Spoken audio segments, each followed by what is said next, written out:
নমস্কার, আমি প্রিয়া। আপনারা দেখছেন বর্তমান নিউজ টাইম। আমাদের নব বিধায়কের কথায় রয়েছেন রানীনগর বিধানসভার বিধায়ক জুলফিকার আলী। নমস্কার, বর্তমান নিউজ টাইমে স্বাগতম। কেমন আছেন? চলছে, ভালো আছে। তাহলে সরাসরি প্রশ্নে যাওয়া যাক। রানীনগর বিধানসভার মানুষ তো আপনাকে দুহাত ভরে আশীর্বাদ করেছেন এবং রানীনগর বিধানসভায় আপনাকে বিধায়ক করেছেন। তো তাদের প্রতি আপনার সবচেয়ে বড় সাফল্য কী?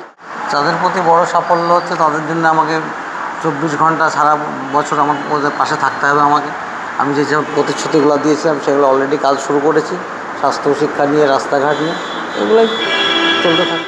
এলাকার রাস্তার পানীয় জল ও শিক্ষার উন্নয়ন নিয়ে কি করতে চলেছে? স্বাস্থ্য নিয়ে তো অলরেডি কাজ শুরু হয়েছে হসপিটালে, আরও আগামী দিনে আরও হসপিটাল বড় হবে আশা করছি।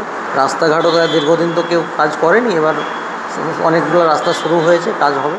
রানীনগর বিধানসভা তো সীমান্তবর্তী এলাকা, এই নিরাপত্তা নিয়ে কি বলবেন? এটাও দেশের নিরাপত্তা, বিএসএফ আছে, আমাদের সেন্ট্রাল ফোর্স আছে, তারা দেখবেন এটা।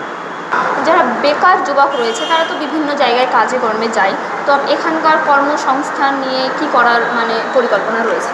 পরিকল্পনা তো আছে, সেটা একটা প্ল্যানিং চলছে, দেখা যাক। কর্মসংস্থান হলে অবশ্যই জানতে পারবেন আপনারা। রানীনগর মানুষের জন্য আগামী 5 বছরে আপনার কী কী স্বপ্ন এবং পরিকল্পনা রয়েছে?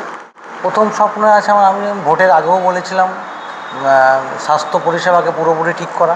সেটা অলরেডি কাজ চালু হয়ে গেছে। আরও স্বাস্থ্যসেবা পরিষেবাকে উন্নত করব। শিক্ষা এবং রাস্তাঘাট, পানীয় জল, প্রত্যেকটা জিনিসই আমার নজরে আছে, এটা অবশ্যই হবে। ধন্যবাদ আমাদের বর্তমান নিউজ টাইমকে সময় দেওয়ার জন্য।